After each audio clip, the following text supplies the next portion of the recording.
Convido você para que abra a sua Bíblia comigo, Mateus, no Evangelho segundo escreveu Mateus, em seu capítulo de número 7, versos 13 a 14.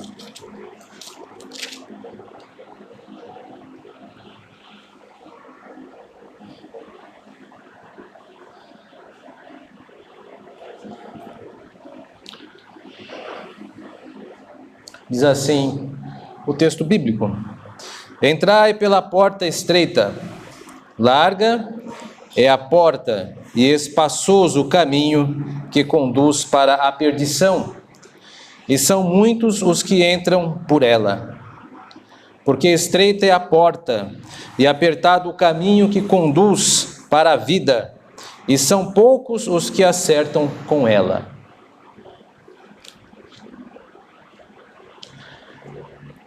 Eu acredito que não são tantas coisas que nós podemos dizer que concordamos, eu digo nós brasileiros, mas de uma coisa eu acho que todos nós concordamos. Nós estamos cansados de pagar tantos impostos. E se eu dissesse a você que você tem uma oportunidade de escolher alguém que te governa e que pode não cobrar tantos impostos assim, será que isso faria com que você escolhesse por essa pessoa? Bom, isso de fato que eu estou dizendo aconteceu, não no Brasil, é claro, mas aconteceu em Israel na época de Salomão. Salomão, como os irmãos e irmãs sabem, ele acabou incorrendo em pecado e devido a isso Deus puniu, dizendo que seria retirado dele o governo, né? E as tribos se dividiriam. Então, Roboão, seu filho, começa a governar. E logo no primeiro momento do seu governo, ele tem que tomar uma difícil decisão. Ele atende ou não o pedido dos seus súditos de baixar os impostos. E então, ele tem um rival chamado Jeroboão, que não esconde o desejo de concorrer como rei, tentar ser rei, e fez da sua plataforma política ali, espalhou para as outras tribos que ele seria um rei diferente, ele baixaria os impostos. E então convoca-se a assembleia das tribos para verem a reação de Roboão, se ele iria ou não atender. Caso não atendesse, as tribos iriam para Jeroboão, que é o que de fato acaba acontecendo. Roboão, infelizmente, ele acaba não baixando os impostos, então a maior parte das tribos diz que vai ficar com Jeroboão. Eles tomaram uma decisão fundada apenas no valor econômico, mas se o valor econômico fosse o único valor que eles deveriam ter se dirigido, talvez nós pudéssemos dizer que foi uma boa decisão. Entretanto, em determinado momento da escolha, algo temeroso é dito pela Assembleia. Eles dizem assim: que parte temos nós com Davi? Esta é uma frase que preocupa muito, porque se eu estivesse na Assembleia, eu levantaria minha mão e dizia: eu tenho parte com Davi. Porque quer queira, quer não, Roboão era da descendência de Davi. Roboão, um rei mal aconselhado, leia lá no primeiro livro de Reis, capítulo 12. Um rei que tomou uma decisão infeliz. Um rei que optou pelo orgulho ao invés da humildade de ouvir os seus súditos. Mesmo com essas características, a Assembleia cometeu um erro. Ela se dirigiu apenas pelo valor econômico, porque a dinastia de Davi era a garantia que o reino duraria para sempre. E em determinado momento, o valor econômico teve mais peso do que o valor da revelação. Tudo apontava para que Jeroboão deveria de fato ser escolhido, e a maioria escolheu, mas a maioria errou. Talvez você diga assim: mas não estava dito que Deus havia sentenciado? Sim, estava, mas aquilo também foi algo para provar Israel, porque logo depois, quando escolhem Jeroboão, toda a nação de Israel se desvia e Deus então envia o Império Assírio para punir severamente os israelitas e mostrar que eles estavam tomando uma decisão incorreta.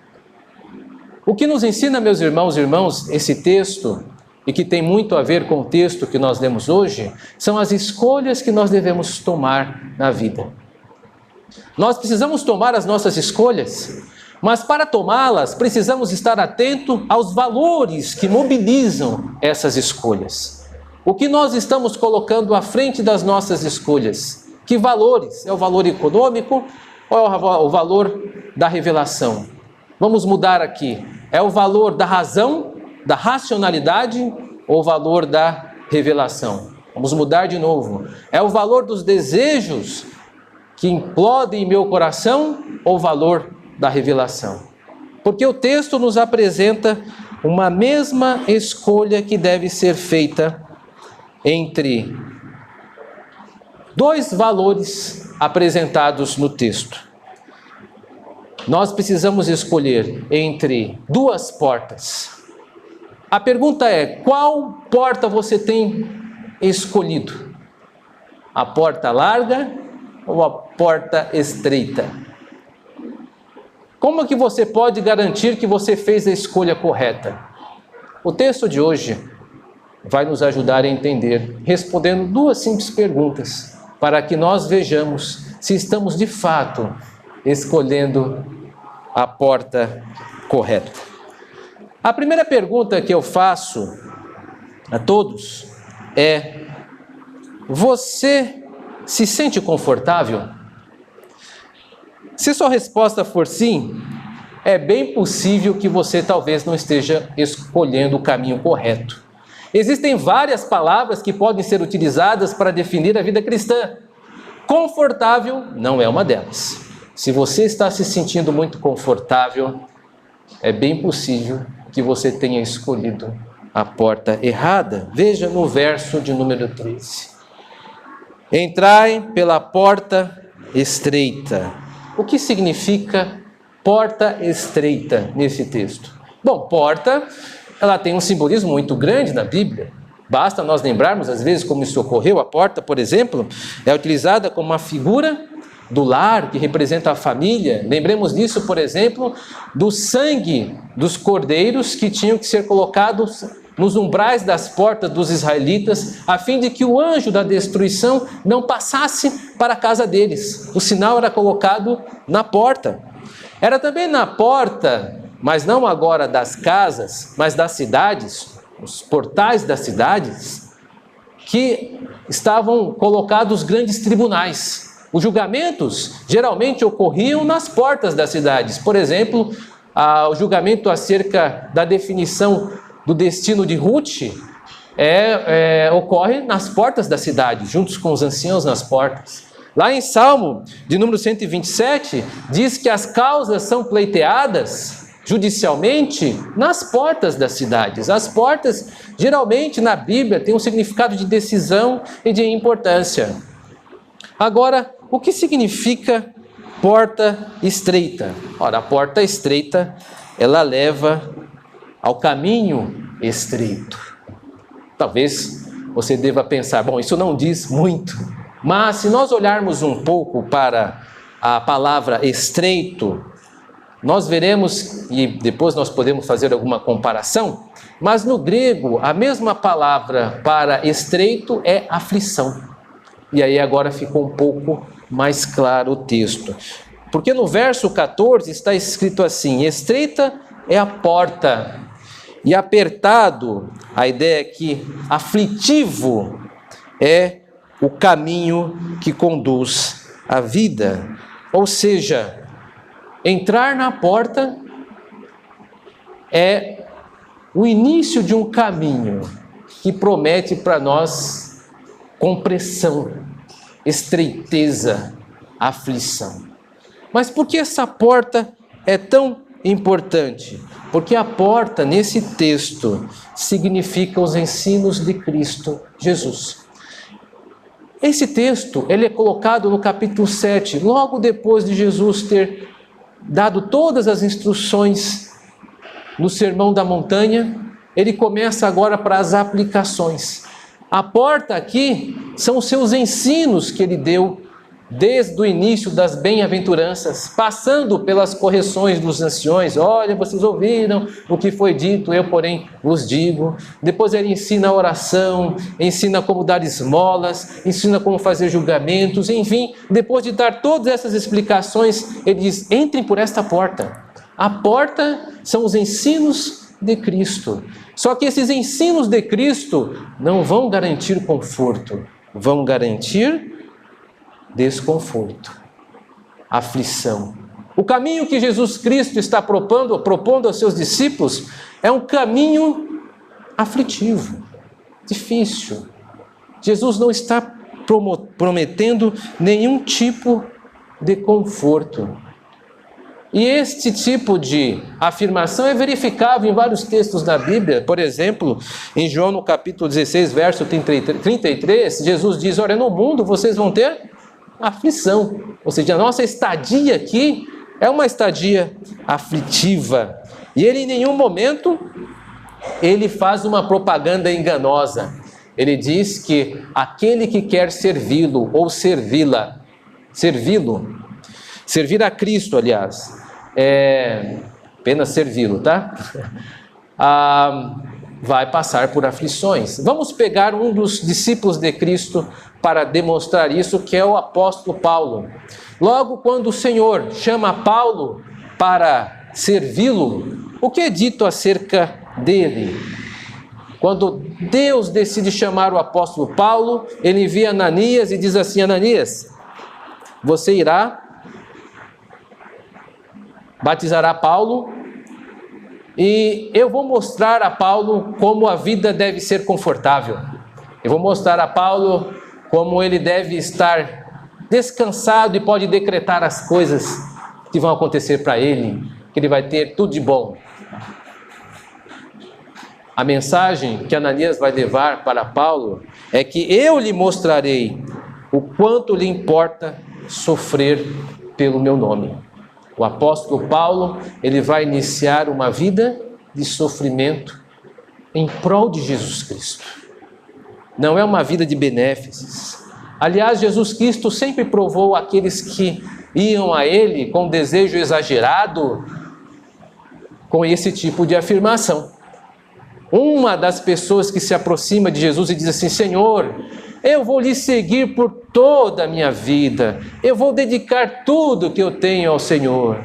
E aí ele diz: olha, o Filho do Homem não tem onde reclinar a cabeça.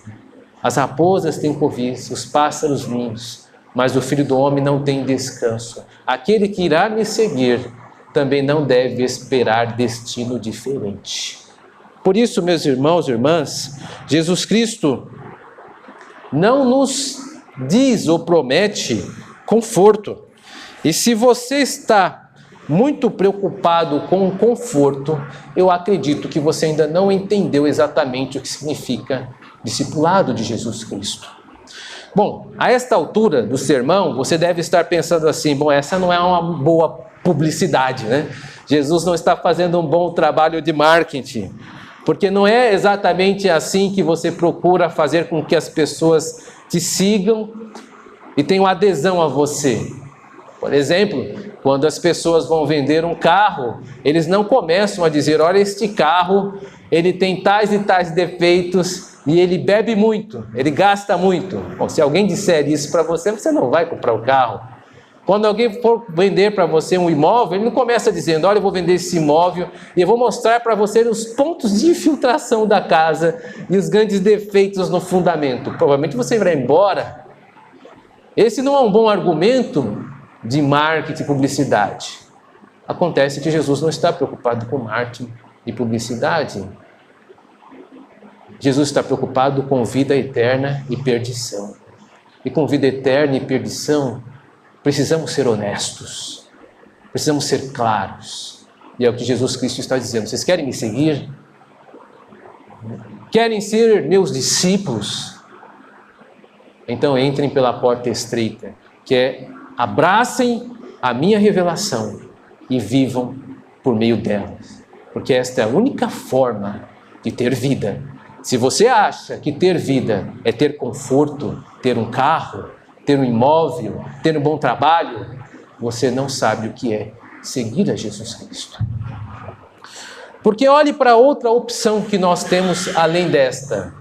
O texto continua dizendo no verso 13: larga é a porta e espaçoso o caminho que conduz para a perdição.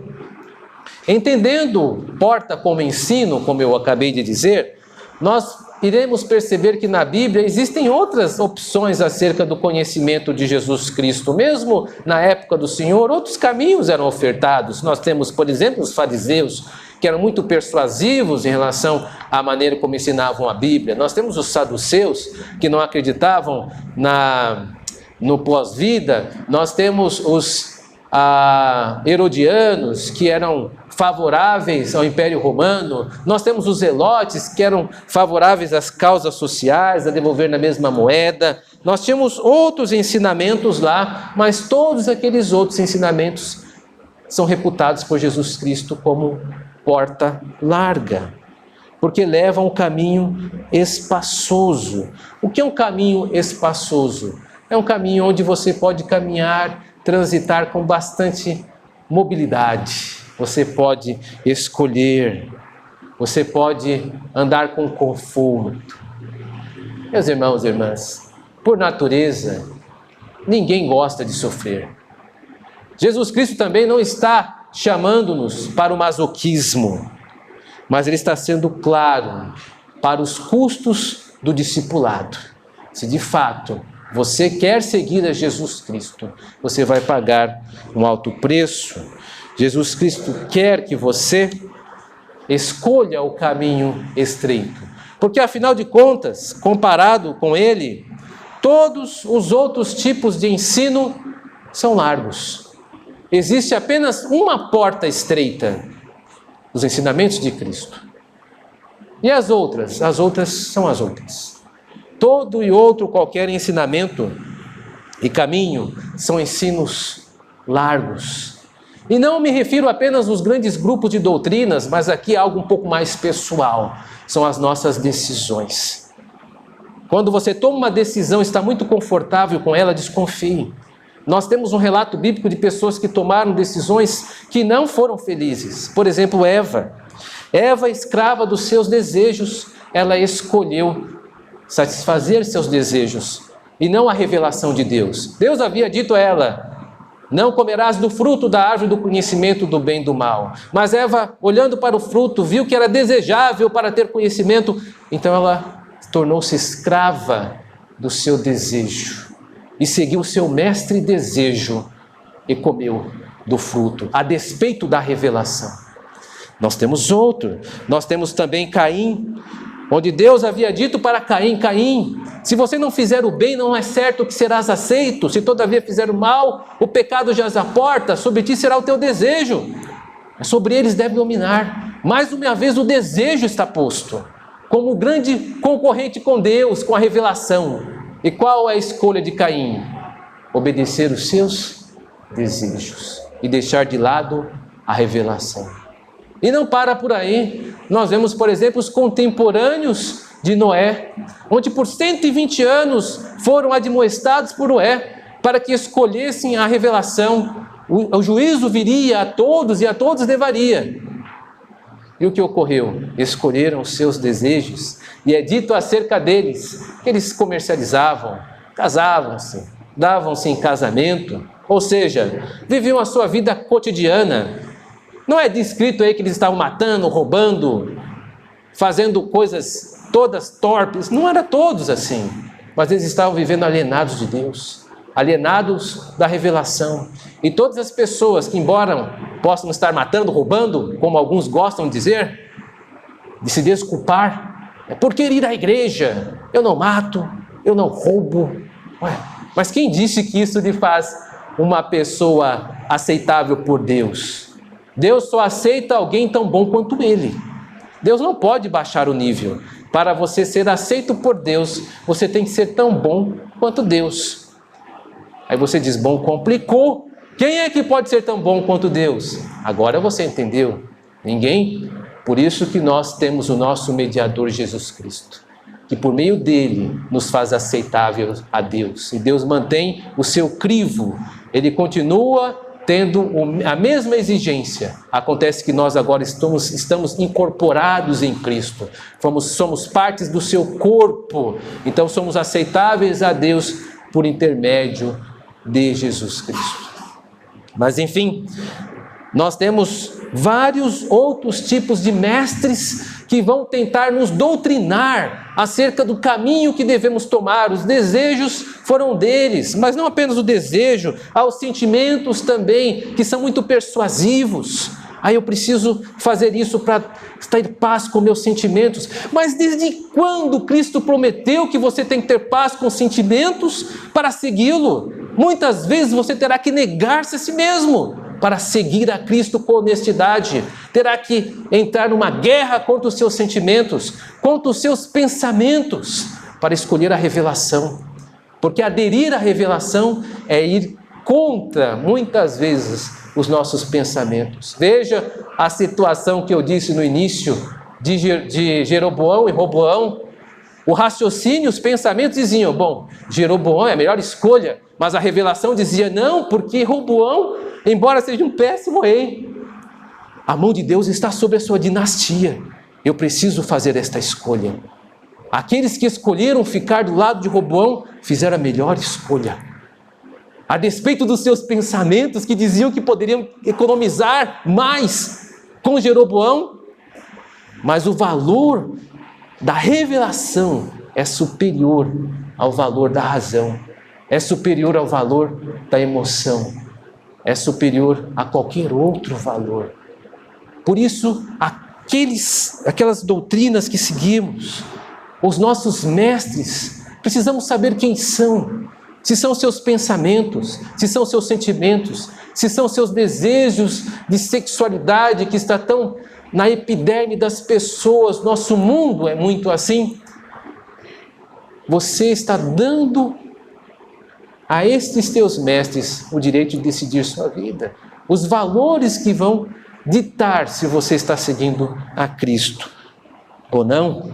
E todos esses valores, eles apontam se você de fato entrou pela porta estreita e está seguindo pelo caminho da aflição, caminho estreito. Dizer só não adianta. Jesus Cristo não se deixa convencer por discurso bonito.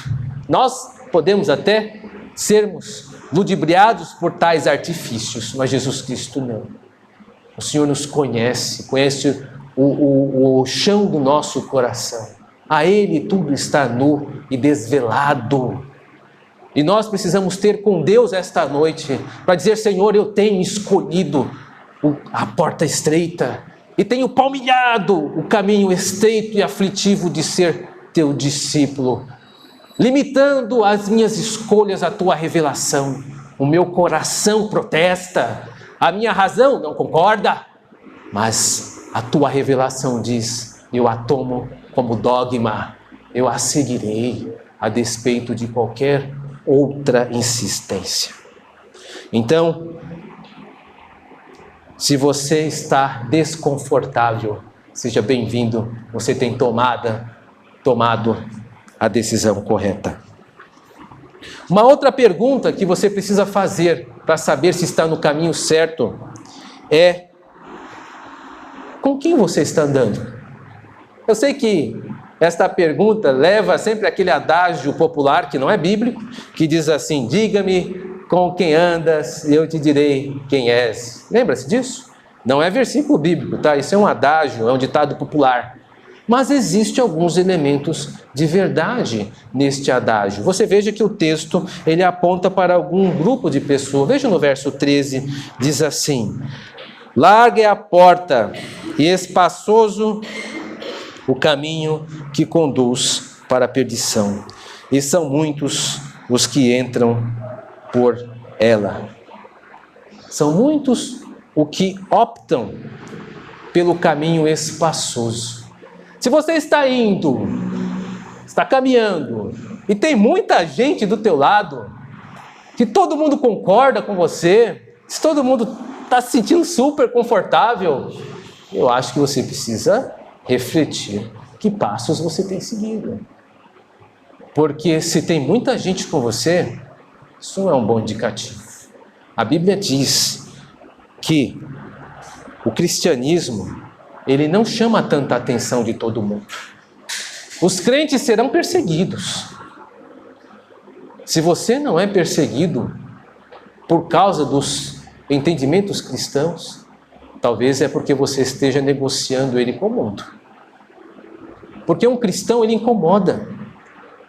Porque o cristão ou a cristã, numa roda de trabalho, não vai falar mal do chefe. Então os funcionários ficam meio assim com esta pessoa. Ele não concorda conosco. Porque o cristão e a cristã sabe que Deus colocou o chefe para presidir aquela situação, que as pessoas são colocadas por Deus. Não vai ficar falando mal do chefe no trabalho.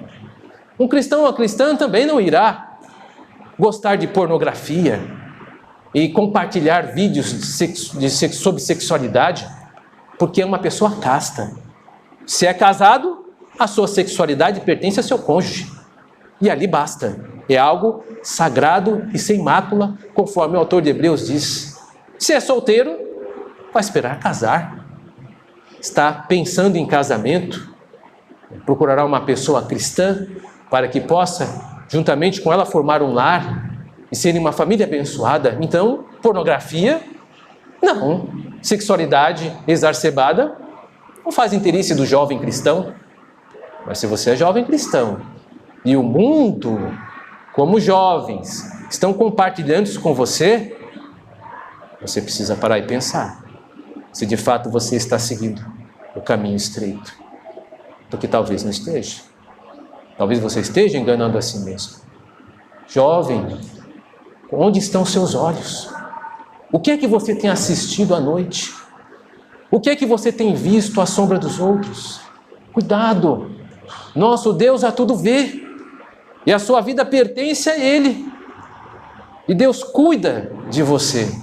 Portanto, tome cuidado. E pergunte onde estão os teus olhos. Porque o Senhor acompanha os olhos de todas as pessoas. Por isso, meus irmãos e irmãs, a maioria vai escolher o caminho de porta aberta, espaçoso, porque não tem esses limites.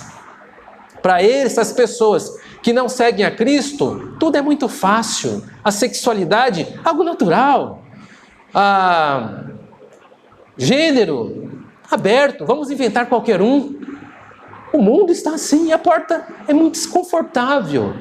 O cristão, ele é mal visto. Por quê? Porque Deus criou o homem e a mulher, não tem escolha em nada. Você é homem, você é mulher, ponto, acabou. Não tem crise com sexualidade. Porque você sabe aquilo que está determinado para você. E você obedece a Deus. Ah, pastor, mas eu não quero confessar, eu tenho alguma dificuldade com a sexualidade. Precisamos conversar sobre isso. A Bíblia, Deus definiu um homem e uma mulher. A igreja tem condições de tratar isso. Sexualidade bíblica não é tabu. Convido você a conversar. Meu gabinete está aberto. Todos têm meu telefone. O cristão ou a cristã não deve deixar estas coisas tirar seu sono. Se há um problema, vamos orar juntos. Deus com certeza há de organizar a sua vida. Mas o mundo, para o mundo, todos têm a sua liberdade preservada para ir e vir como quiser, é muito espaçoso. Mas nós não seguimos o mundo. Portanto, tome cuidado com a ideia da maioria, tão em voga hoje em dia. Parece que quando a maioria concorda com algo, aquilo está certo. A Bíblia nunca disse isso. A maioria muitas vezes está errada. Foi assim com Moisés, quando ele mandou 12 espias para investigar Canaã. A maioria disse, vamos voltar para o Egito. Estavam errados. Mas os dois crentes, Josué e Calebe, a minoria, estava correta. Da mesma maneira, quando Pilatos perguntou para a grande multidão em Jerusalém, quem é que eu devo matar, Jesus ou Barrabás? A maioria Barrabás. Quando perguntaram aqui, isso como eu disse, sobre Jeroboão, Roboão, quem é que nós vamos seguir? Jeroboão, Roboão? Jeroboão. Está errado também. Ali é juízo de Deus na certa. Gente, a maioria, estar na maioria, estar com a multidão, não significa estar certo.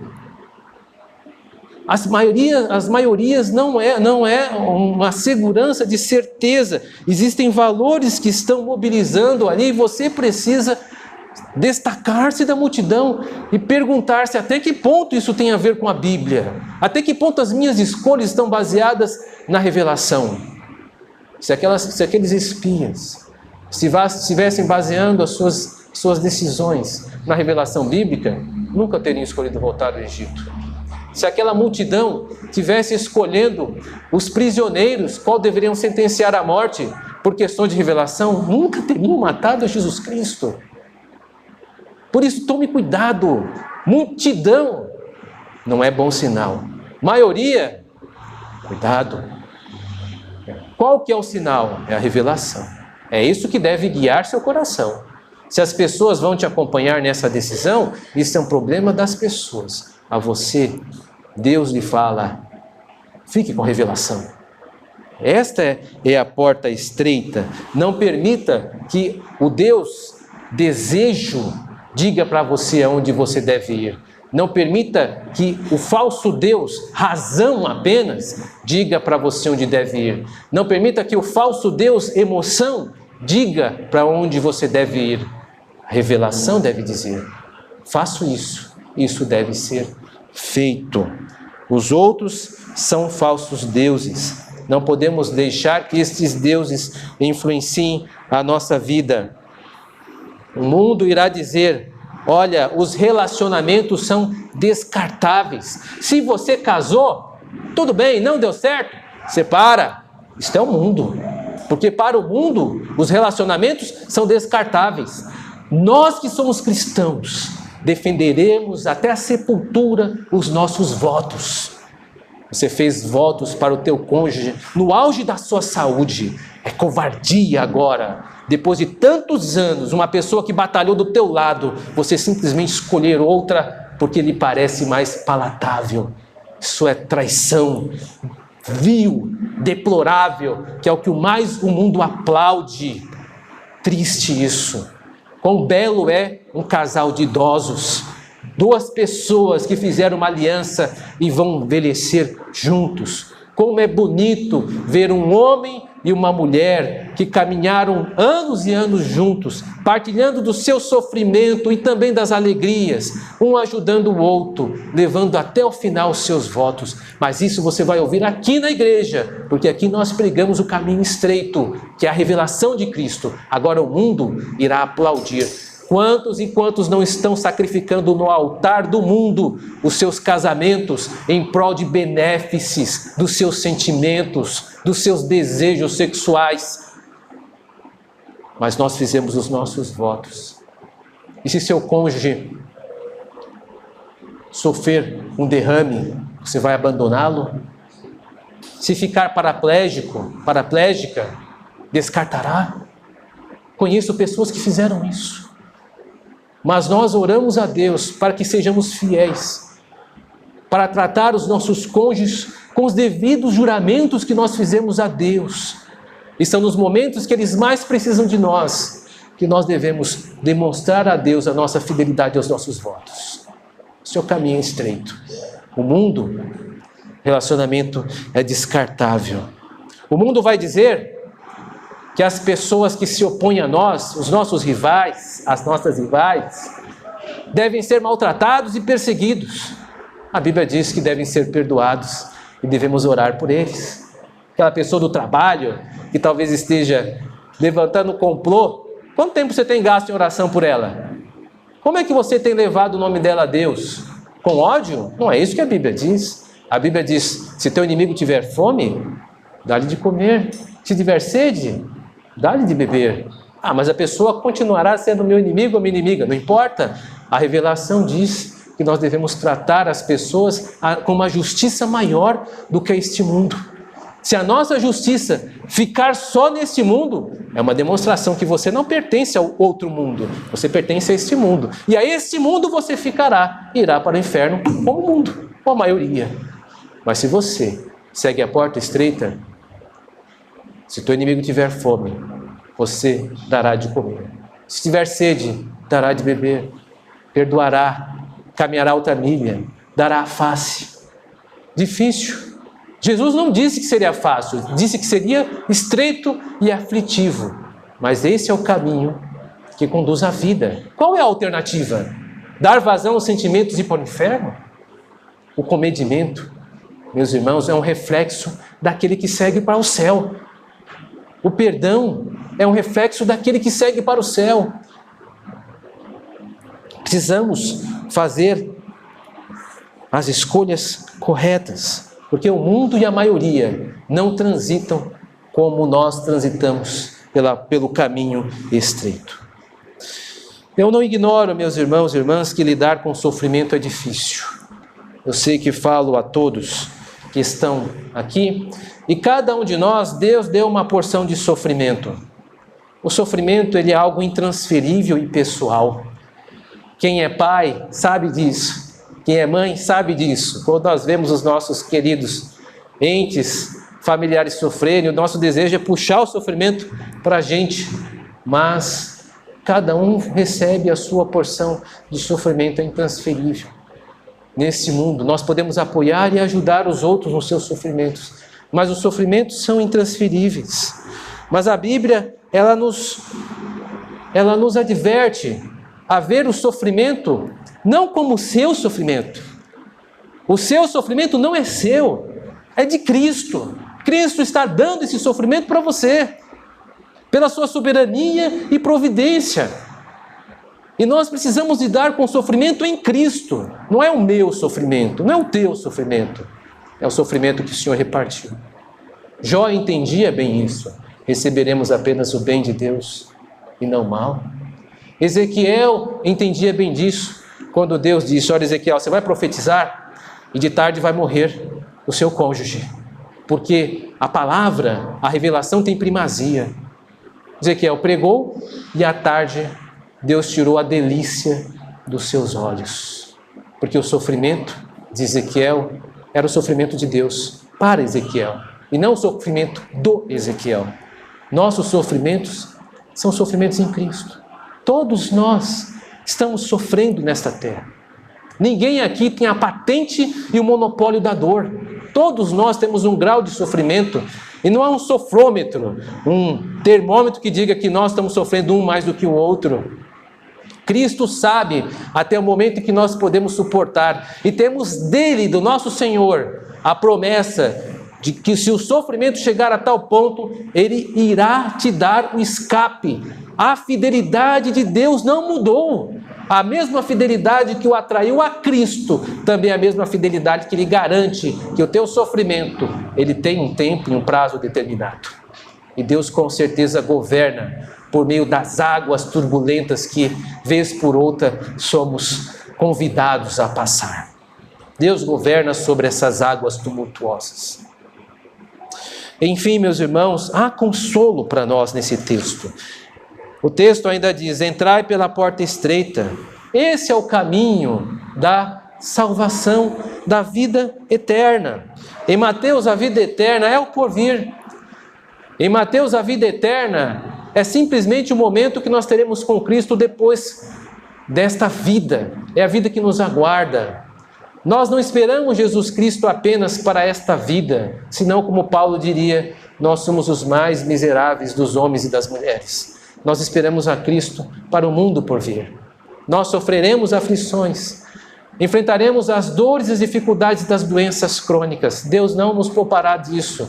Enfrentaremos as dores e injustiças de um mundo caído. Deus não nos poupará disso. Enfrentaremos pessoas hostis ao Evangelho que irão nos perseguir. Deus não nos poupará disso. Mas em tudo isso, Deus oferece o seu consolo, a sua força e a garantia da sua presença. Nós estamos caminhando, meus irmãos e irmãs, para a vida eterna. E aí eu tomo Paulo, que eu utilizei alguns momentos para mostrar o modelo de sofrimento cristão, como também o modelo de consolo cristão. Lembremos que Paulo dedicou a sua vida a Cristo. E no seu momento em Coríntios, quando sofria forte imposição dos judeus ao pregar o evangelho, estava sendo perseguido, a sua vida correndo risco, Cristo apareceu a ele e disse: não tenha medo, eu tenho muitos nessa cidade. Não tenha medo, você serve um propósito maior. Nós todos aqui estamos diante de um caminho maior do que as nossas vidas. Nós abraçamos uma causa maior do que a nossa própria existência. Nós vivemos para outra pessoa. Há um preço a se pagar, mas todos nós, pela fé, sabemos que é o melhor dos preços. Porque mesmo a quem nós servimos, não economizou-se para pagar o alto e maior preço, que foi morrer por nós e pelos nossos pecados, Jesus Cristo, o nosso Rei, o nosso Mestre, o nosso Deus. Portanto, meus irmãos e irmãs, há dois caminhos. São dois caminhos apenas a escolher. Duas portas, a estreita e a larga. Dois caminhos, o estreito ou o espaçoso. Duas companhias, poucos ou muitos. Dois destinos, ou a perdição ou a vida. Escolha a vida. Escolha a vida.